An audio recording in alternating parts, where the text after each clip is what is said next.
By now, we should all be familiar with the Xbox One Elite controller. Released back in 2015 at a retail price of $150, this device grew to be widely successful in the enthusiast crowd. Another trend that has gained in popularity recently is the ability for players to customize their controllers. Again, Microsoft satiated this need with the release of the Design Lab, which opened its virtual doors back in 2016. However, Microsoft has yet to offer those same customization options to their enthusiast crowd. You cannot, for example, purchase an Elite controller through the Xbox Design Lab. It only comes in one color combination. Enter the Scuf Elite. Baby, you're the one for me. Baby, you were meant for me. I'm madly in love with you. Baby, you're the one for me. Baby, you were. I'm madly in love with you. Scuf is a third-party manufacturer that designs controllers for Xbox, PlayStation, and PC. The difference between a Scuf controller and your typical controller is better grippiness on the back of the device to keep your hands from getting sweaty and losing grip, longer thumbsticks for added control, paddles on the rear of the device to keep your hands in a more competitive position, and also additional color customization options. For this reason, over 90% of professional gamers that use a controller use a Scuf device. They had a complete market dominance for several years. They first made a controller for the Xbox One that they called the Scuf Infinity, and this begins as your standard Xbox One controller and can be customized from there. Then Microsoft releases the Xbox One Elite controller, which took a lot of inspiration from what Scuf had done with their Infinity devices. Then, not to be outdone, Scuf then released a version of the Xbox One Elite controller, and you can customize it with either performance options to add additional functionality to the controller, or simply customize it to your liking, a feature that, again, Microsoft does not yet offer.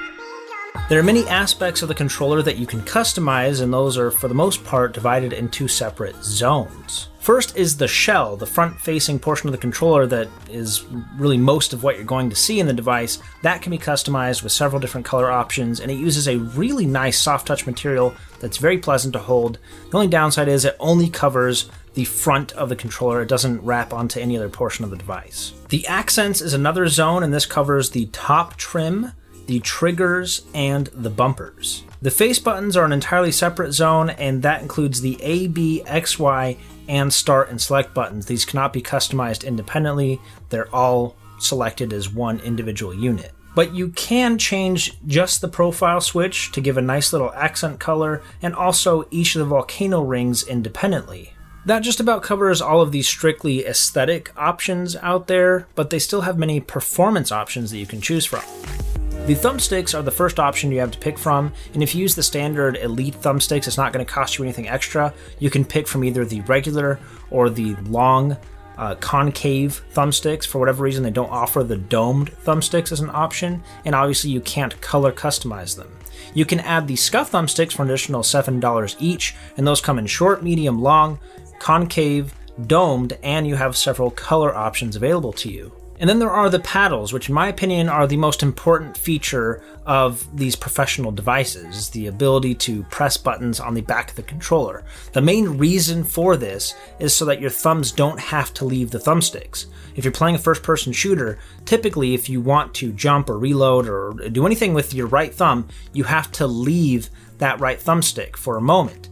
And there are select situations you're in where that can mean life or death. I know it seems like a very specific situation to be in, but if you play enough, and this is designed for a professional, if you play enough, you're going to come across those situations enough that having the ability to keep your thumbs planted is going to be a lifesaver. From the Scuf factory, it comes without any paddles, but you can add the Elite paddles for an additional $10 or the Scuf paddles for an additional $20. The standard D-pad is included for free. It's magnetic and can be easily removed, and you can instead get the Xbox One Elite Dish D-pad if you're into more of the fighting arcade games. That can be added for an additional $5, or the directional bias Scuf D-pad, which angles the D-pad to conform more to your thumb shape.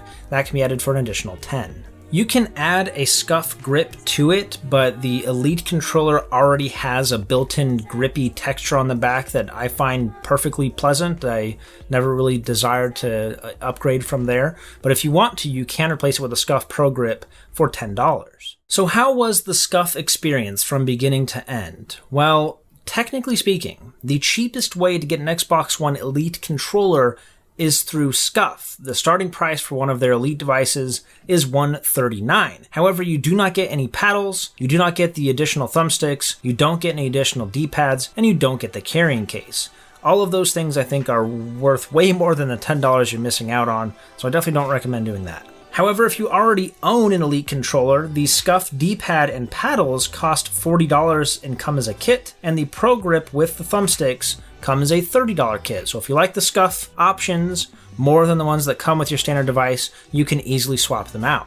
Designing the controller was fun and interactive. I found myself designing several devices just for fun. I had no intention of buying them. The color options, however, are often out of stock, so if you're looking to design something very specific and color coordinated, you could be found disappointed or spending a lot of time trying to find a color configuration that works with what they currently have available. And the costs add up quickly. A fully maxed out Scuf controller will run you about $230. Not to mention the colors don't exactly match, which I think is a cardinal sin if you're going to be charging several $100s for a device. For example, the blue they use on the trim, on the shell, and on the thumbsticks, none of those match. Or on the buttons, they're all different blues. Typically, if you're changing the color of your device, you want it to match or have some sort of consistency with it. So that's mildly frustrating. You have to be careful which colors you pick, do some research, and see what they're actually going to look like when they're complete and sent to you,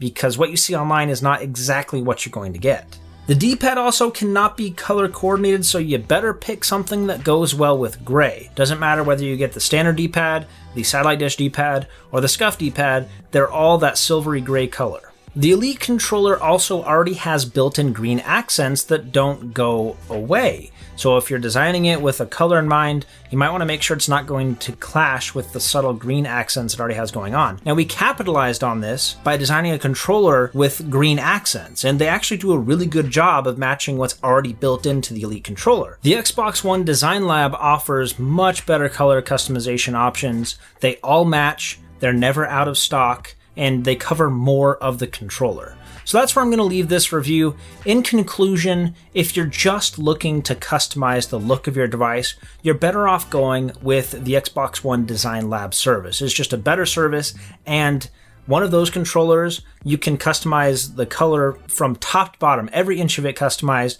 and it will still run you less than half of what a base model Scuf Elite controller will run you. However, if you need additional functionality but also want to put your own personal touch on it, then a Scuf controller just might be for you. That is, until Microsoft comes out with something comparable. And I think they might. Well, thanks for watching this video, guys. If you appreciated it, go ahead and give it a like, and don't forget to subscribe so you know when our newest content is ready to watch. Links to the products described in this video can be found in the video description, and while you're down there, don't forget to enter our giveaways that we run pretty much monthly. Don't forget to enter those for your chance to win. I think this month we're doing a mechanical keyboard, so check that out. If you want to see other videos, check those out here. I did an Xbox One Elite controller shortly after it came out, and I gave my impressions. That was a lot of fun. However, I think my skills as a tech reviewer have improved since then, but I'm curious to know your guys' opinions. Go watch that video, and don't be too harsh. All right, thanks for watching, and I'll catch you guys in the next one.